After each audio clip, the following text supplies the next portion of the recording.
السلام علیکم ورحمۃ اللہ وبرکاتہ۔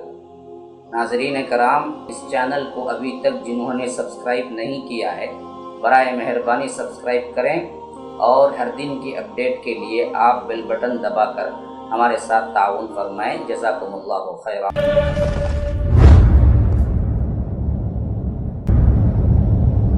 اللہ تبارک و تعالیٰ فرماتا ہے من عمل صالحا من ذکر او انثی وهو مؤمن فلنحيينه حیاتا طیبہ ولنجزینہم اجرہم باحسن ما كانوا يعملون۔ فرمایا کہ جو کوئی بھی اچھا عمل کرتا، من عمل صالحا من ذکر او انثی، خواہ مرد ہو عورت، شرط یہ ہو کہ وہ مومن، وہ توحید والا ہو، ایک اللہ کو ماننے والا اور ایک اللہ ہی کی عبادت کرنے والا ہو، یہ شرط ہے۔ اگر مومن نہیں ہے کتنا صالح عمل کر لے اس کا کوئی اجر نہیں۔ اس لیے فرمایا من عمل صالحا من ذکر او انثی فلنحیینہ حیاتا طیبہ، تو ہم اس کو بہترین زندگی دیں گے، جنت کی زندگی۔ وَلَنَجْزِيَنَّهُمْ أَجْرَهُمْ بِأَحْسَنِ مَا كَانُوا يَعْمَلُونَ، جو کچھ انہوں نے عمل کیا اس کا ہم بہترین بدلہ انہیں عطا کریں گے۔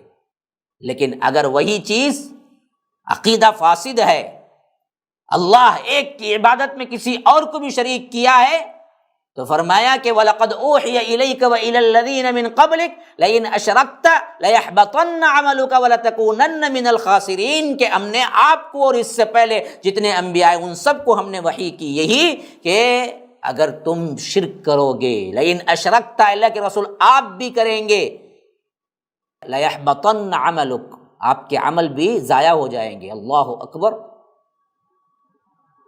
کتنی بڑی تنبیہ ہے۔ اور وَلَتَكُونَنَّ مِنَ الْخَاسِرِينَ، آپ خسارہ اٹھانے والوں میں سے ہو جائیں گے۔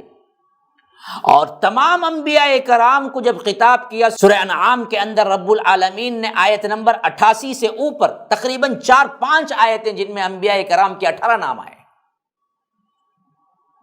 ان سب کو ذکر کرنے کے بعد فرمایا وَلَوْ أَشْرَكُوا لَحَبِطَ عَنْهُمْ مَا كَانُوا يَعْمَلُونَ۔